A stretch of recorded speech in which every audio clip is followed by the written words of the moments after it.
Hello, everyone. Thank you for joining this special event.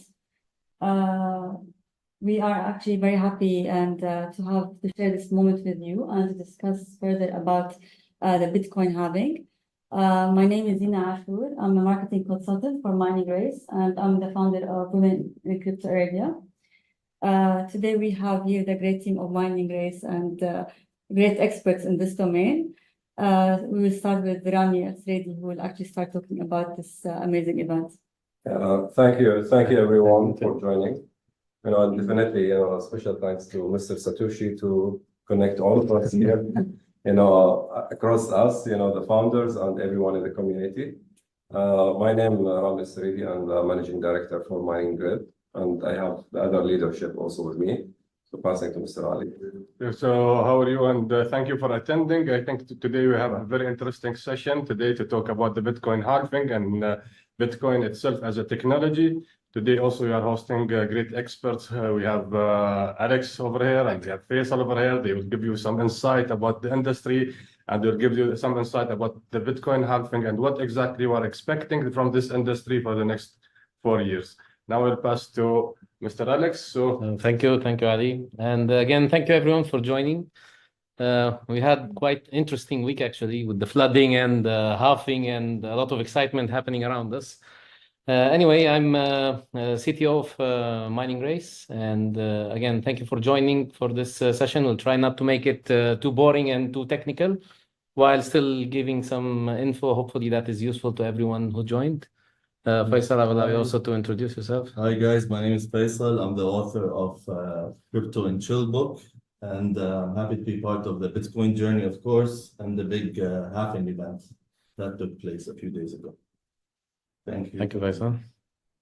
Great. So basically, the Bitcoin halving happened on April 19th, and we all know that this is a major event because it drives like the whole crypto market with it.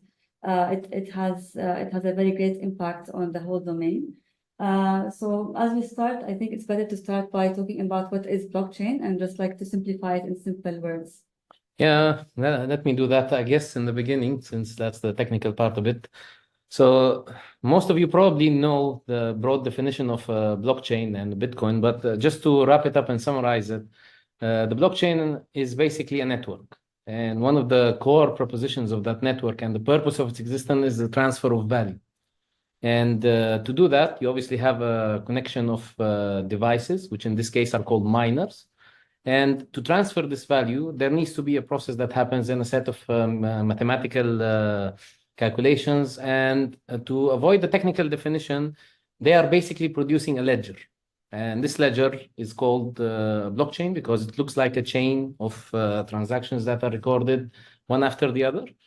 And the reason generally we have work right now, I guess, in mAInNG is because of this network. So as you may know, there's a lot of hype around the technology in general, around cryptocurrencies, and the core of a blockchain network is the transfer of value, which is normally cryptocurrencies. Now, in case of the Bitcoin network and the decentralized blockchains, which are the core of this technology, then this transfer of value happens in a decentralized environment. So you have basically transactions that are being recorded by mutual consensus of this network of miners or nodes.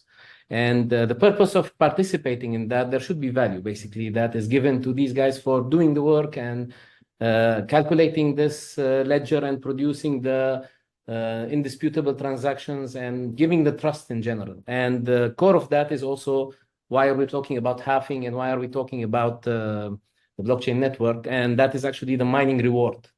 So you'll come to that in a bit more details and explain it a bit more. But for you to know the basic stuff that is related to the mining and why do we actually run mining nodes and so on, there are two things which I think are very relevant now. So the first one is, what is the reward and why does the miner get it in the first place? And the second part is what it impacts it and what happens with that. Yeah, we will cover obviously in the upcoming parts. So just to comment a final note on that, when you say Bitcoin and mining and this generic terms, there's a lot of videos about how that works. So what I want to comment here is that for our scope now and the halving and explaining the halving, there are two things which you should know. That when a transaction happens on the blockchain network, basically the miner solves the puzzle.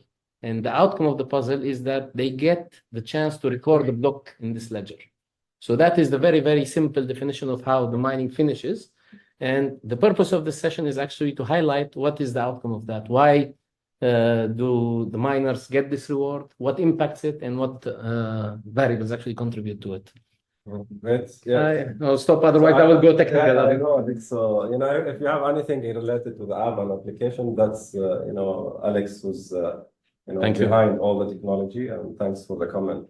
You know, so I want just to add the need. You know, so 2 decades back, people, they needed something to replace, you know, having a centralized authority or bank in this case, you know, to process their transaction. Where you go on, you give them your money, then someone else take that money, and that need to be approved by a person sitting in between. So taking this person away and putting a mechanism, what called decentralized finance, where there is no central authority can take control of that. And the fees the bank charge people, now in the decentralized world, that fees goes to the people who give what called mining power. They allocate their computer or special computer, we'll speak about it, you know, to solve this transaction. And in this case, what you used to pay for this central authorities, whatever it is, you know, if it's payment processor or bank or whatever, it goes from there, you know, no middleware, it goes directly to the person who gives that power, you know, and this creates a decentralized, more fair finance. Then the mining, you know, we're talking about Bitcoin and network and halving. So what mining means that you are running that power, contributing to the Bitcoin network. So thanks, I think, goes to everyone in this call, because we are part of that network. So we are contributing to that network stability, security, scalability as well, to solve this algorithm, and we get rewarded part, you know, of this fees, which goes, you know, currently to the miners. If I may add also to what Rami was saying, I mean, when we went back to history just a moment ago, I think at that time, at that stage, there was a financial struggles, and when the world fell off the cliff, as they said. So Satoshi, of course, came up with this brilliant idea. And I think a lot of people at that time were sick of centralization in terms of not only what we're talking about, in terms also of security was a huge thing, because it's a database and it could be shared, it could be lost even, or burnt in a fire, you know, so it's a central point of attack, which we eliminated through, of course, blockchain. So a lot of people forget about security as well, and freedom, financial freedom. I mean, it's your money, you control it, you decide what to do with it, not a third party. God knows what they invest in, and it's under your name, your money somehow. So it brought financial freedom, which is also the as well. Yeah. I think it's also like it's a hedge against inflation, which is the main issue that we face now with governments printing more money. Yeah. 100%. There's a saying, Zina. There's a saying that fiat money belongs to Wall Street and Bitcoin belongs to all streets. So yeah, that's. I think also the Bitcoin itself as an industry, as a technology, it was the normal evolution of the internet itself. Because if we see the internet when they started at the beginning, I think there only was a few users that use the internet. But later on, people find that there's a value of transmitting data, voice, everything was transmitted over the internet except the money. Before, if you want to purchase something from abroad, from any other country, you have to purchase it or place the order, go to the bank, transfer the money, wait for a few days, get the confirmation from there. But if you see the fast evolution of the internet itself and how people started to interact more frequently, and there is a cross-border payment that need to be happen, I think the internet itself and the Bitcoin, there was a perfect merger between both of them in order to accelerate the movement or accelerate the evolution of the smart cities, that everyone that have a demand for it in the future. And this is, I think, the powerful thing about the Bitcoin and the cryptocurrencies in general. Yes, the transfer of value, basically. The internet gives you the transfer of data. This gives you a transfer of value. Yeah. And this is will also enable a lot of industries in future, especially where the AI is there. Of course, currently, there's a lot of application where we can talk about the application that we think that Bitcoin, a cryptocurrency, will benefit the future, the world in future, the people or the citizens in the future, in terms of machine payment, machine-to-machine payment. No. There is a lot of things. I think we can have a sessions later on to talk about. Just like today, the direction is But about let's to happen. focus about the halving. Yeah. I mean, you mentioned the value of it, of course, in terms of technology, but how do people vote for value? They vote with their money, right? So that's why Bitcoin is currently bigger than Bank of America in coin market cap. So this speaks to that a lot as well. 100%. So, as we said, that the halving occurred a few days ago, and it's a major event. So it's good to understand why it is that important and what are the implications of this milestone, let's say. So I will pick that one and I will pass to you. So I will just say what people see halving, so people, they see halving like this. Reality is, this 50 Bitcoin every block, then 25 every block, then 12.5, then 20, 24, 6.25, then we witnessed 3 days back 3.125. So they think simply that Bitcoin just dropped 50% and mining the world dropped 50%. And we are organized this session just to explain what is halving. So halving is correct. It's dropped 50% from what called a block reward, which is how the blockchain or how the Bitcoin network designed. So every time someone processes a block on the chain, they take a reward. But they don't take only reward. You don't make money only from reward. You make money from reward and what called fees reward. And for you to understand the fees reward, we will speak about it, part of the transaction. Just I wanted to start with halving is this. So this is, counter inflation mechanism, produced, with the Bitcoin network, just to make sure that less supply goes to the market every 4 years. This is why there is halving. Otherwise, it could be 50 going all the time. But can you imagine how many Bitcoins will be there in the world? There is only 21 million Bitcoin. And the best way, first, when they were giving 50 Bitcoin, unfortunately, 2009, there were very, very few, I don't think companies, but maybe people doing mining. 2012 more, 16 and more popular, and the growth goes more than 2x. Till we reach now the moment 2024. Hopefully, in 2028, you will see this slide, also 3.125, then you will see, again, there will be 1.5 something, which is, or 1.6 something. So that number, when it reaches there, you need to calculate the reward by simple math. First cycle, $50, 50 Bitcoin, sorry. How much the Bitcoin? I think you mentioned in the video. Probably under $1. Yeah, under $1. So they were giving $50 for everyone who was producing a block. It's to encourage people, basically. Yes, to be part of. to encourage people. So to prove the value, and the value is already proven today. So today I will talk to you about 3.1 Bitcoin, which is actual, started 2 days back. 3.1.2 Bitcoin, if you multiply it with the value, which is close to 66K now when we run the session. So you do the math, is around $200,000. So do you want to have the $50 in 2009, or you want to have the $200,000 in 2024? Everyone wants the $200,000, except if someone likes to contribute without getting, paid back. So what halving is doing, in my perception, without going to technical details, which will pass to Alex, halving is a mechanism to reduce the supply to the network, and all of us, we know that the demand increased. And the job or mission to encourage more people to financial freedom is to get them to Bitcoin. And there is only 2 ways we always speak about. Either, I like a comment from Faisal, he said, do you want a second-hand Bitcoin? Or you want a fresh one mine? You want brand new, so the brand new getting it.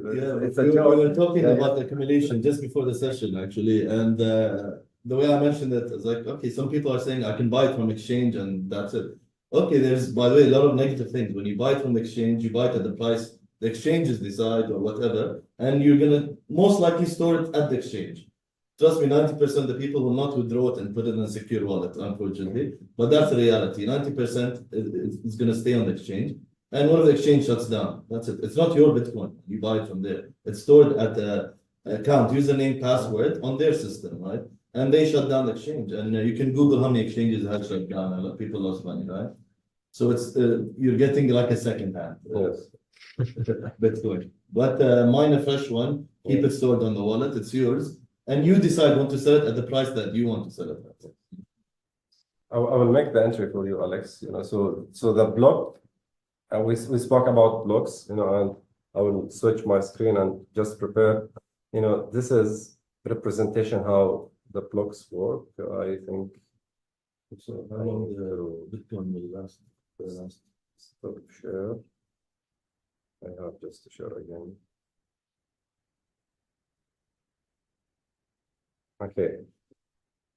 So this is a representation of Bitcoin blockchain, you know, and you see here it shows. I just went back 3 days because, you know, the one highlighted in yellow is the first block, you know, produced after the halving. Exactly, you know, at the halving moment, this Bitcoin in yellow was produced. You know, it is the block number 840,000. You know, and if you look at this block, you know, you will see down here, there is total fees. And this total fees comes as transaction fees, you know, because the block contains number of transactions, you know, and Alex will explain you now what is this transaction, how it's inside the block. Then we'll come back to the rewards. Okay, so I don't know if you guys remember, but in the finance, in the old days, there used to be this huge paper ledger, if people know it. So what was happening there was that you were recording transactions, basically saying that someone paid someone else. So you have debit accounts and credit accounts. If you take it forward into the banking systems and what we have, this is basically what the bank did. So they digitized that and put it on a server. And the next level that came after that is basically what we're looking at here. So we have this golden box that Rami decided to pick for us. And what's basically inside that box? So when you're transferring value on a decentralized network, you're basically saying that I state that I have this amount of Bitcoin or cryptocurrency or general value, which I'm transferring to someone else. And what I do is basically I prepare this in the form of a transaction. So a transaction basically says that I'm this address or this identity, and I'm sharing this value with someone else. And I write that and I publish it to this network. So what the network will do is basically it will try to check how much am I willing to spend to get my transaction recorded. So that's called the fee, which Rami already mentioned, and we already know kind of now that it's part of the reward that we're getting. So it's like saying that if a miner takes my transactions and put it in this box, I will give him this much money, which is a tip, basically. It's called gas. So what miners do normally is, without going to the technology part of it, is they solve a puzzle. So the puzzle is basically a way to say that I'm validating this transaction that came to me from Alex along with a bunch of other people. And each one of those is basically what you see here as boxes. So the bigger the box, by the way, in this representation, it means that the more the sender tipped the miner. And the miners are obviously greedy, so they like to pick the ones that are... pay the highest tip. They pay the highest tip, yes.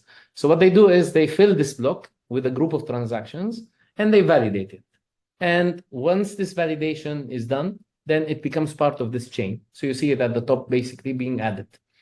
Now, the mining process itself is a technical thing, so we'll not go into it as a details, but what is important for the scope of this meeting is that the miner does this for two things. So the first one is to contribute to the trust of the network and the security of it. So they all validate what anyone does and make sure that is trustworthy. So the center is actually the real owner of this money.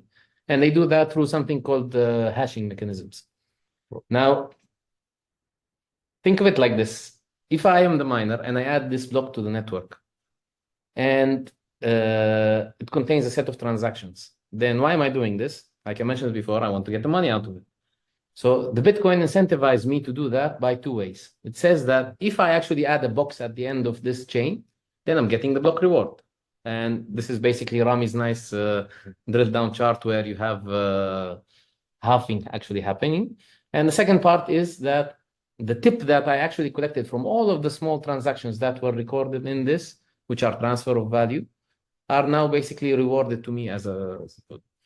Now, this brings us basically to the concept of the reward of a block, which is mainly two things, like Rami already mentioned. The first one is the block reward, and the second one is the fee reward.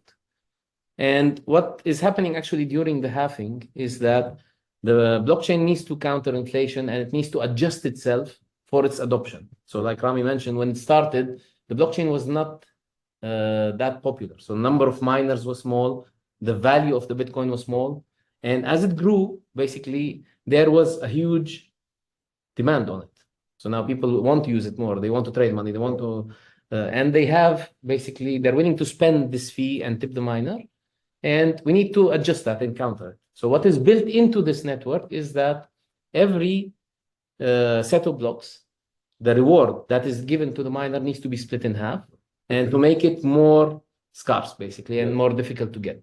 This is what we're talking about. Yeah, which I think we can see in this screen. So we took this, don't take this as example, this is really, special block, which is first block after halving. Don't take this numbers, but we would like to just highlight. So in this block, if you can see, it collect total fees of 37 Bitcoins, and added, the 3.125, which is the block reward, which is dropped 50%.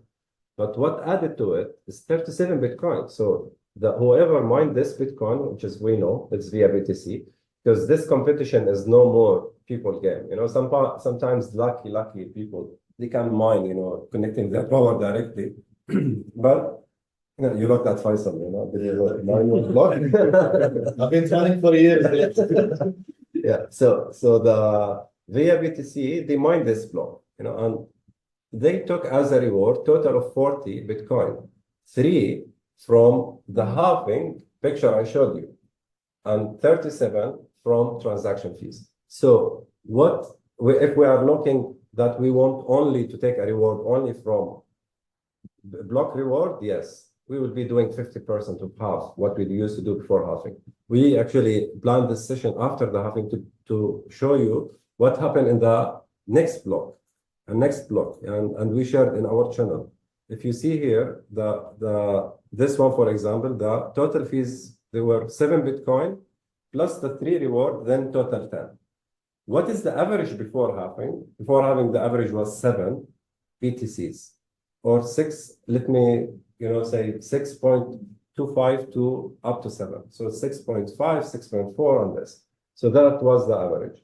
And this average, dropped now. This is, 3 days back, and you can see the dates here. Now we will come to real time, So now as we speak, we are in block 840363.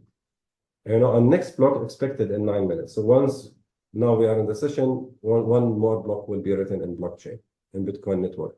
If we look in the latest one here, so it produced 1.2 total fees compared to, plus 3 block rewards, so the total is 4.37. You don't need to do this math, guys, So I just put this for you to understand.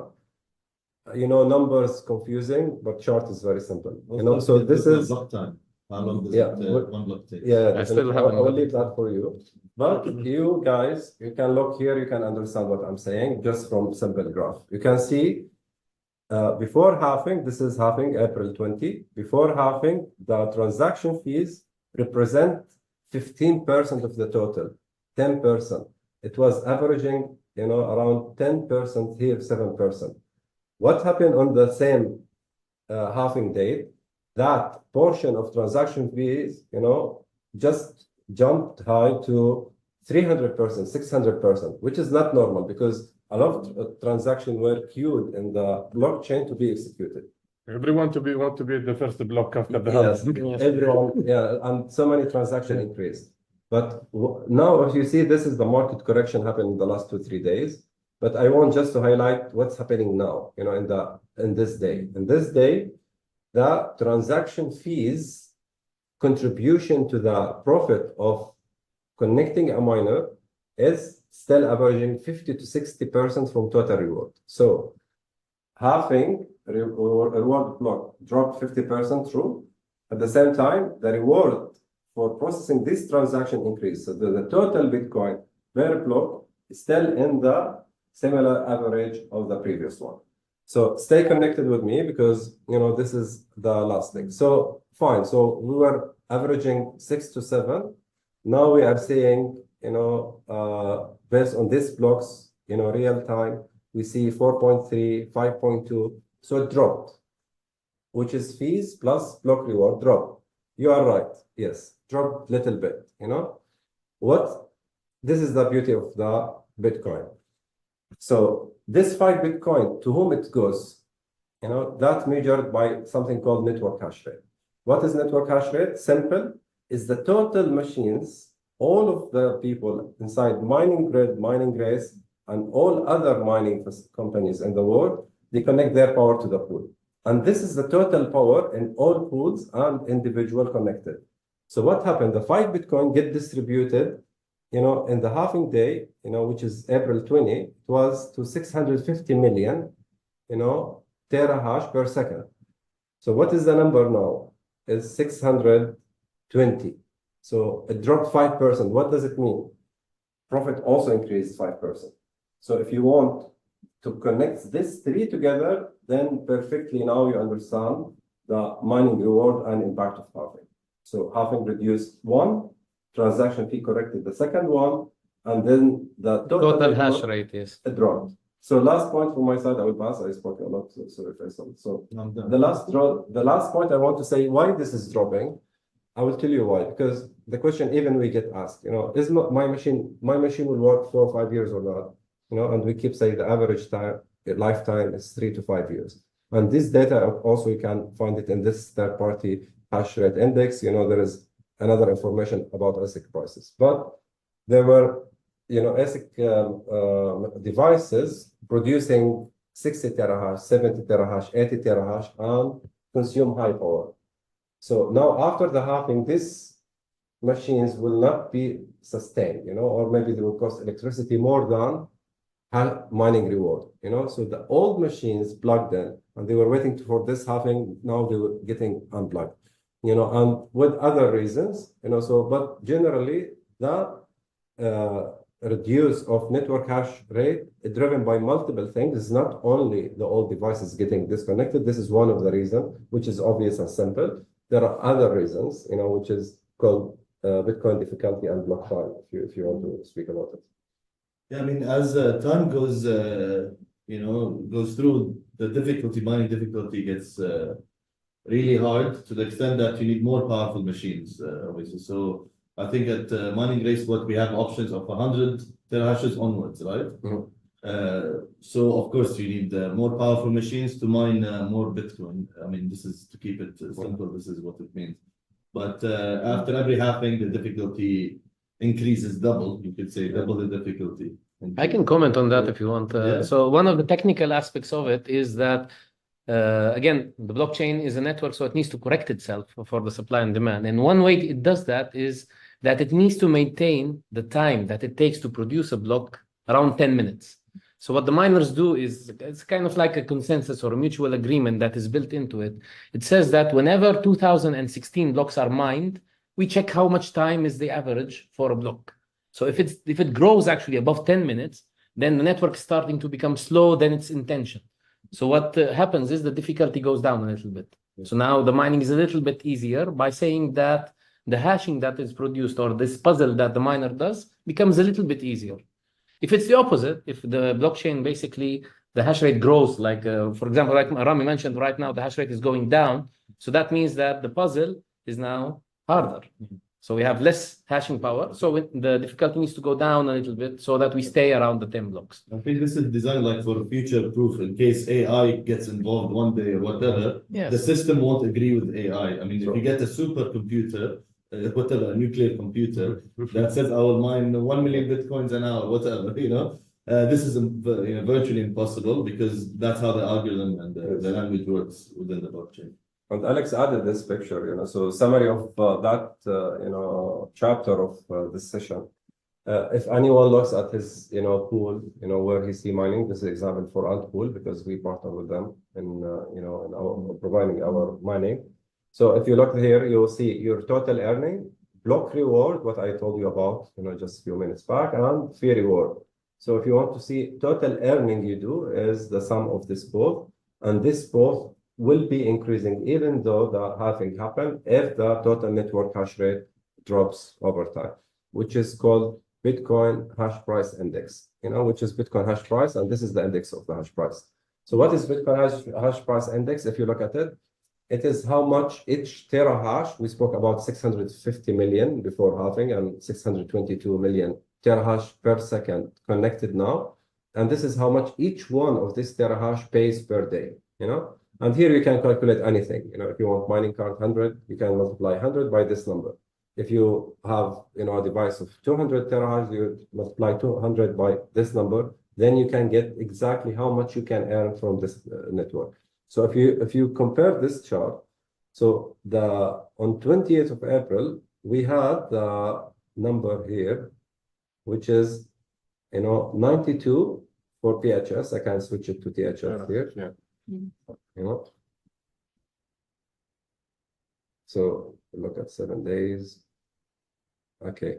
So here in 20, the average was 10 cents. So each terahash pays 10 cents.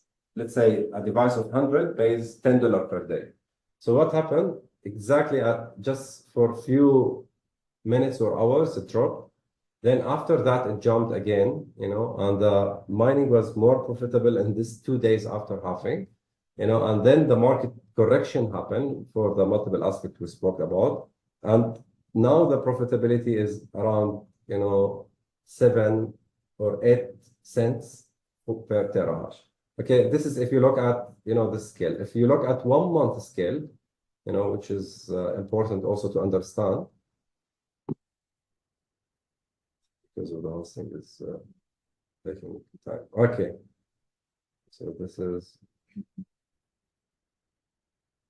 so if we look here on a month or 3 month scale, you will notice that, this level of mining, which is, we spoke about 8 cents, okay, still higher than the hash rate price in February, January, March. So March was exception, and I think, a lot of people got to the mining before the halving. So many people, they try to switch on all the power. But if you look at the beginning of the year, we are back now to the pre-halving average return or profitability per each terahash, connected to the network.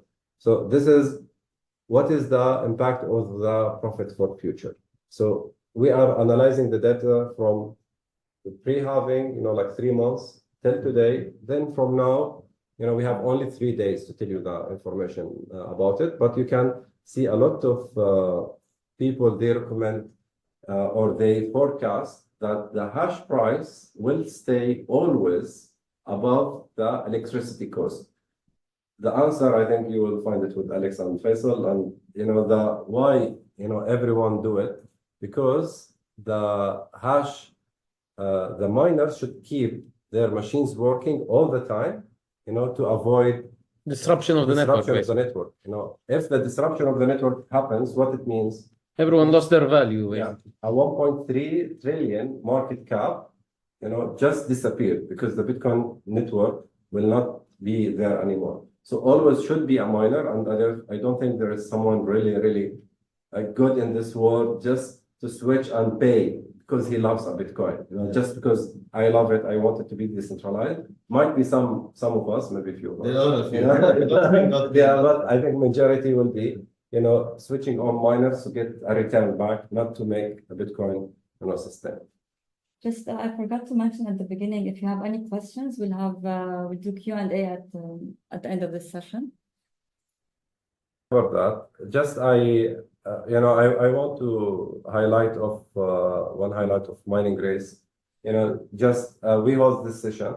So what we explained to you about blockchain network, mining pools, and I showed you like via BTC and pool are the pools winning these blocks. Okay, they are connected to the chain, and then people they need to bring their devices, their power connected to the pool or connected direct to the blockchain, and there is guide of like 15 steps, maybe more how to do it, from where to source it. You need technical knowledge.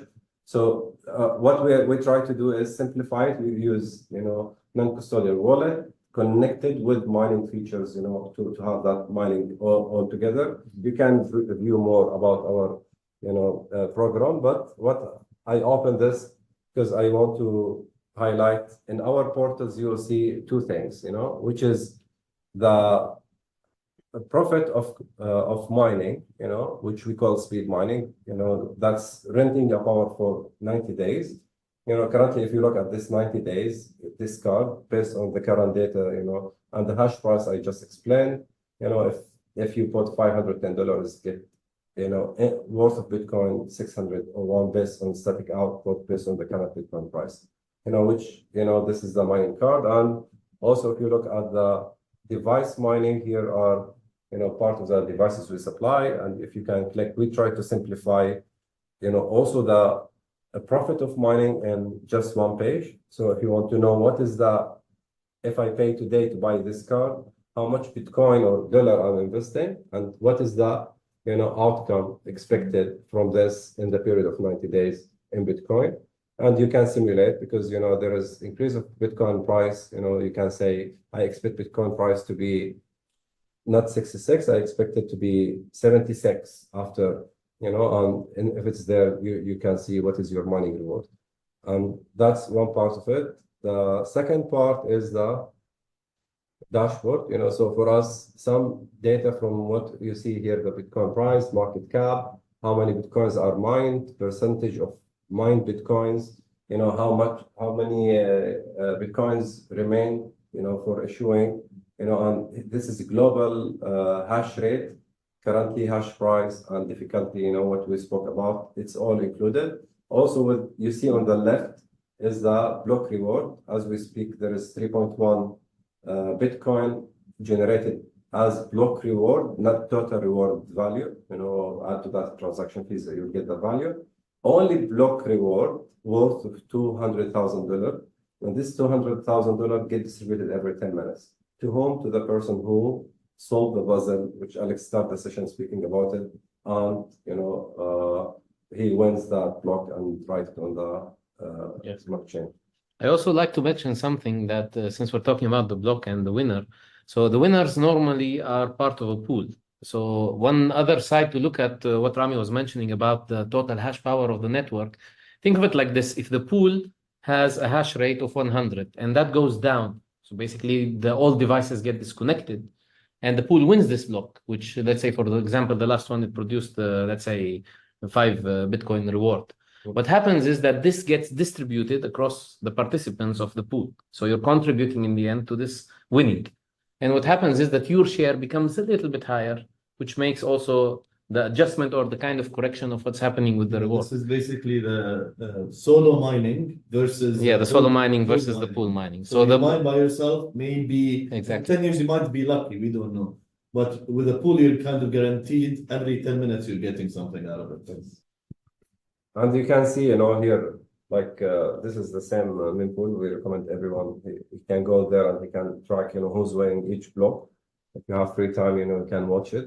So currently in the last 24 hours, which is, this is how, like Founder USA, this is the biggest pool now, produced 30%, from blocks, the NVIDIA BTC 17% and Apple around 15%, and the F2 pool. And you can see here also, each one, how many blocks they want, from this pools.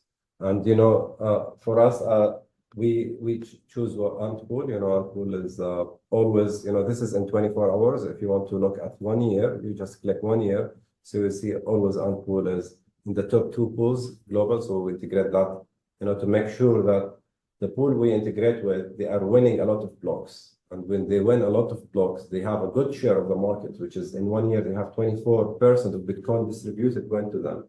And based on that, the 24% then goes to people who connect power to Ant pool, which Alex explained. So I think maybe if you have final note before we start taking... maybe a small comment is worth mentioning is that in the end also that mining race itself is also a network. So it's worth mentioning that even with the pool, you have another layer on top of it, which is the systems of the bonuses and so on. So again, that's a separate topic, so I don't want to dig into that, obviously. But again, it all bottles up to the part that in the end, we are in this because this is profitable. And this contribution should stay valid and should continue persisting on a certain level of stability and maturity And the more we go into the future, the more you will see such corrections and the more stable it becomes basically. And the more it grows by adoption, number of transactions, how much value in general is being transferred. And that's all, I guess. So we can pick up also questions. I don't know. Yeah, I believe we'll have. Ali, do you want to comment anything at the end also? No, I think this is one of the things that we like about Mining Grid and Mining Race. This is why I connect collaborating with them, because I think this is one of the first projects that really give value back to the people and help them to join this big industry of mining. And I believe this project has a very big potential in the future, especially with when we talk about mining, Bitcoin mining. We're not talking about any other coins in the market. We're talking about the fundamental or the basics for all the currencies of cryptocurrencies, which Bitcoin, which has high liquidity, adoption in the market. There's a lot of use cases will come in the future. This is all because Bitcoin, I think it's proved itself till today. It's the most secure cryptocurrency in the market. This is where a lot of banks that are trying to jump into this industry, trying to take a little bit of the share of the currency itself. But we as our Mining Race and Mining Grid and the community, they're all participating to the security and longevity of the Bitcoin network itself. I think it's important, like everyone wants to know what's the future for Bitcoin and the price. And I think like based on this cycle, like this cycle was a bit different because usually the price it reaches all-time high after the halving, but this time we reached another all-time high before the halving in 2 weeks. So I guess like within 300 days, we will see another amazing, great number for Bitcoin price. Do you want to comment on this? I would like to comment. Because there's no financial advice. I keep saying that. No, I mean, typically looking history, after every halving, it takes 5 to 6 months for the people to feel the scarcity and the demand kicks in usually. And we have something called the bull run season or the bull season, which lasts around 1 year, which is typically October. So April is a halving every 4 years. October it kicks off till you could say till November the year after. That's where the peak is. But again, we don't have any data because we're in a new zone. The SEC approved Bitcoin and they might approve Ethereum soon. So now, like we were just talking about Wall Street is involved around Bitcoin. It's that powerful, Bitcoin, that like they say, the haters are involved now. And this is new money. It's no longer retail money that's involved. It is institutions. Institutions, corporates, yes. And institution money is huge compared to retail, of course. So we might see a new numbers, but they're always definitely going to be healthy. More people involved, more demand. So it's better for all of us. But for us, we're just staying safe and accumulating. I mean, my advice I keep saying is accumulate as much as you can. And the best way to do it is through mining. Yeah, and I think I believe there's a lot of people who just get into the Bitcoin industry itself. I think if they ask them 5 years, 6 years ago, they say, no, we were waiting for the price to go down. We are waiting for the price to go down. All the excuses. It's illegal. It's not legal in America. So are you in? We're waiting for the price to go down. We run out of excuses. Everybody has to. And they miss the chance after chance after chance, and the prices just keep going up. Yeah. So we have a question about when we mine less Bitcoin, do you plan to lower the price of machines, both physical and speed machines? So I can comment on the speed machines. So the speed mining in general is priced around the terahash, the hash rate index that Rami actually mentioned. So if you look at the calculator, you will see that every time that the hash price changes, we basically adjust the price based on it, so that generally the return is around the percentage that we are targeting for the speed mining. Regarding the machines, it's a bit early to say that because there has been a lot of, let's say, instability in the market and volatility, especially in the supplies and the farms itself that actually host the machines. So Rami, you can comment on this better than me, I think. But anyway, what happens is that some machines become unavailable, some become more available. The producers of machines, like the big companies like Bitmain, they basically start producing more powerful machines, which replace the current ones. So expect to see basically a change in the stock that we have soon.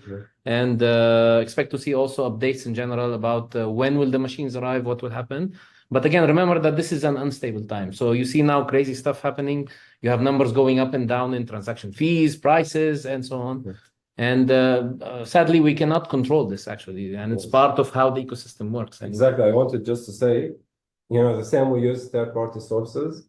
The data of machine and device price. First, thank you for the question, because we keep saying, and we want everyone to understand that the pricing of ASIC miners, driven by the manufacturers.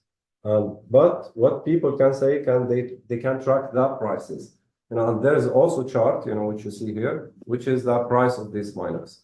And there is different prices. There is prices for the miners, which is under 25 joules for each terahash. That's very good machines. The less consumption. This means how much the machine, how much electricity it uses. Yes, consumes electricity. So I just kept one line, and you see the other line in the price of the Bitcoin. So despite the increase recently of the price of the Bitcoin, you can see that the machine prices remains the same, because profitability remains the same, and that's overall market, and we are part of the market. So if there is reduction of the price, we'll reduce our prices. If there is increase, we are increasing our prices because we source it, from the manufacturers and suppliers. Can I comment something on this graph also? Like if you notice, there's a trend generally for the power consumption to go less. So the manufacturer obviously produce better technology. They produce more power efficient devices. And one of the things that happened before the halving is that this supply needs to finish. So that's why there was a lot of challenges with delivering devices. And now you will see more new devices coming out, which are more efficient. So if you look at this chart, probably in a few months' time or even less, you will see another drop in the consumption, obviously, in the joule power. So we also have a question from Ryan. Will the profits from mining cards increase over 18%, or it will stay the same? Can you please give us insights about the future profitability of mining cards? So thank you, Ryan. So the answer of this question is the mining cards designed from our side in a way that it gives you, the 100 terahash power per second, for a period of currently 90 days, and based on the mining outcome, it will produce 18% based the current mining price, because we are not changing the 18%. So yes, it will remain 18%. And also if the 18% of the static Bitcoin output, from input to output, but also if you add to that equation, if you want it in dollar value, and you need to, calculate the Bitcoin price now and at the output time, then you can see. But if you put 1 Bitcoin, you will get 1.18 Bitcoin. So yes, the mining card will still make 18% because we do price them, based on their revenue. And if you see the profitability drops, then the card price drops, which we supply, because we still want everyone to purchase a card for the time of purchase for the end of the period, to be 18% output. Basically, we lock the price when you buy it until you receive it. And there's stuff that goes into it, like hosting and all of that. So we take that off of your shoulders, and we try to guarantee that you will get this 18% out of the card. But what happens is, as the hash price changes, you'll see card price going up and down. So when you pay for that money, you're locking basically those 18% for you. So we have another question about the purchased machines and when is the activation date, as some of them are asking. Yeah, so there are machines getting activated, and every week we have new batch of activation. So, for a specific, please, reach out to the support, in the app, for product related specific, and we will get you the date.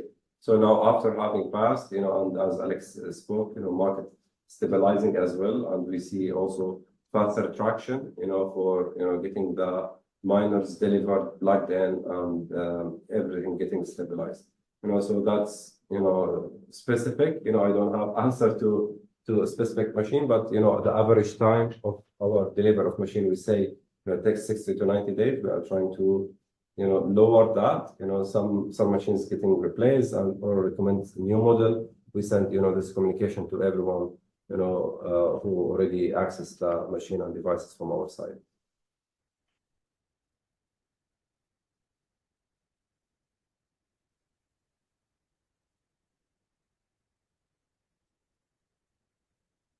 have a complaint about someone who's not receiving it for a while. Yeah. Well, we usually do, and what we do in this cases is we start speed mining in some cases to cover up for the delays that are happening. But remember, guys, that we are again outsourcing this to third parties. So again, I'm not very specific about the purchase date and all of that, but sometimes things are out of our control, actually. And again, Rami, you can comment again if you feel that this is not enough. No, actually, everything definitely. So look, our mission definitely to bring 1 million people to Bitcoin mining in general. So this is the bigger picture we look at. On doing that, we need to supply a lot of number of machines, a lot of number of speed mining cards. And if we speak about the current power connected to the network, we are talking about 160,000 terahash, and we are still in the first month of launching this company, which is, I think, one of the highest growth, and the thanks goes to the community on that.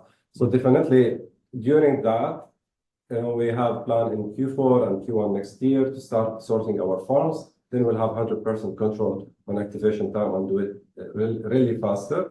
As we want, everything goes back to community. Just I want to say, as a strategy from management, even though some machines got delayed or something, we got mining cards activated. So they have the power. They are enjoying the mining rewards, even though the physical machine is not delayed. Just as a compensation. And that mining cards, the difference between speed mining and machines, that machine even give you 100 terahash or 120, you still need to pay the deposit, which is electricity cost, which is around $120, and 130 per month. So what we have done, we have given the card, which has no similar power and no requirement of payment. So it's kind of each month of delay. It's basically more profitable than the machine. But any delay for anyone in the network, please, you need to just pair with us. You are the first priority. We'll get it, all activated. We have, this 165, around 1,650 devices in power, which is not easy number, and we are scaling and making it faster. But as a compensation, I think we are saving $100 to $150 from everyone who got his machine delayed, as a compensation. And once that gets plugged in, then definitely, we want everyone to have his machine and sustain mining for 5 years. But your mining journey already started since a month or more when we activated the cards. Why can't we give free registration in Mining Race app? Means without taking license, people get register and they will observe the system further. If they realize then they will take the license and they will start earning. want to comment or shall I comment? Because no, if you want to comment, okay, we have to look at the value of the application itself, because this application gives you a unique access to an industry. And to get to the access to this industry, I don't believe that you will find any application around the world currently that operate in the way that we operate. And to keep this operation, of course, there are some costs that involve in maintaining our application to be like one of the top application currently. From our launch till now, we have a lot of good feedback about the application itself and how to give you a unique access to the Bitcoin industry and Bitcoin mining. And I think this is something that we say that's an inexpensive subscription to mining. I know some people pay the same amount for Netflix. It was just only it's movies, But now you are generating wealth. You are generating something for your future, for your kids, for your family. And I think this is justifiable. Yeah, not to mention that the app itself, so the wallet itself and all of that is actually free. So you can just sign up and use already the wallet. Now, if the question is about observing a spot and how it works, then this is a different story, obviously. Yeah. But nevertheless, adding, if you feel you are in need for one license, a trial or 2 or 3 months to try that speed mining, please write to our support. Also write to our, info or sales, at Mining Race, and we will look at this request one by one. Just to say that this is very, very, very unique to have, non-custodial wallet that could directly connected with mining. So you don't need to switch on to portals, platforms, different. So you can, from the same wallet, buy access and get rewarded and get, the other programs of, like Refer and Earn and other programs. all in one place. And in order to do that, you need a huge operations, from connecting and doing that. So that's why we license the product, Access of the mining, if you license a product, and I can say the minimum license, just take, for example, the $100 license. If you calculate that $100 into 12 months, it will be around $8 a month. And these mining cards, and the operation of mining cards will, we spoke about currently, like 500 produce around, 500 plus 18%. So if you look at comparing the $8, which is fees, to make all that operation smooth compared to the value you are getting, from accessing a trusted provider, with mining cards and machine, we think that's, the core of our business model, and that's a fee to ensure that our operations and support. And customer service portals, so there's a whole facility and a lot of IT hours has been spent on it, of course. Yes. So yeah, we'll share the recording, so you can have access to the session. For Q&A, we will put it part of our Q&A, general one, and we'll release it to our website as well. Yeah, so closing remark, enjoying day 3 after halving, so we were as a team really looking at this moment. We want to put clarity on the network, put clarity on people that Bitcoin not only survived 3 halving, this is the 4th one.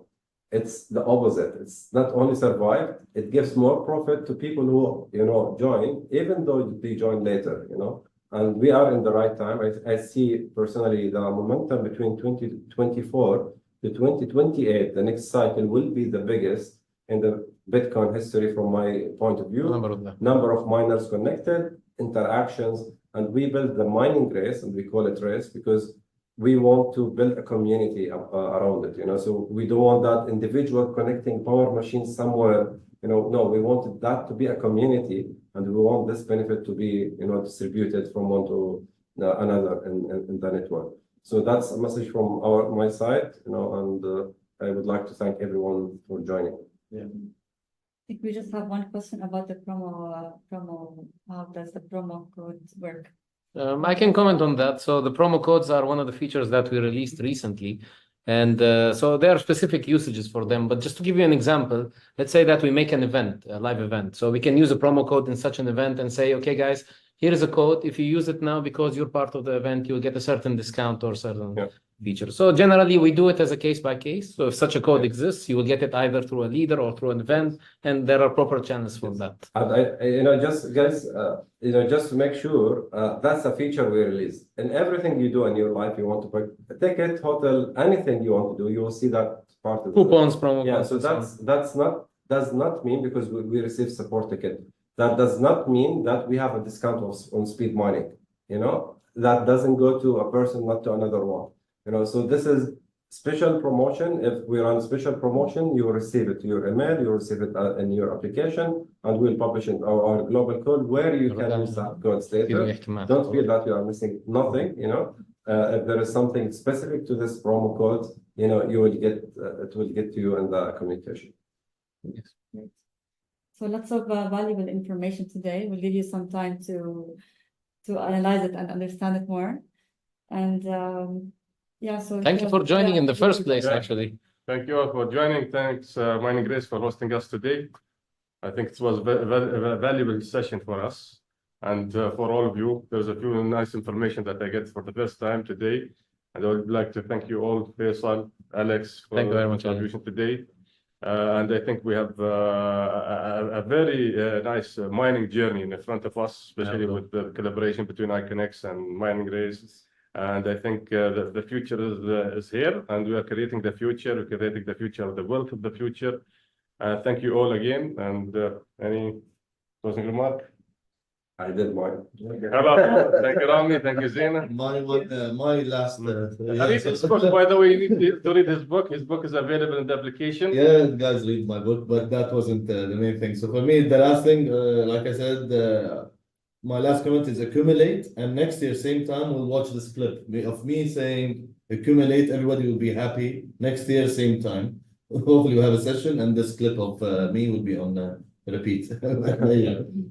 All right, that's great. Okay, thanks everyone. Thank you. Thank you.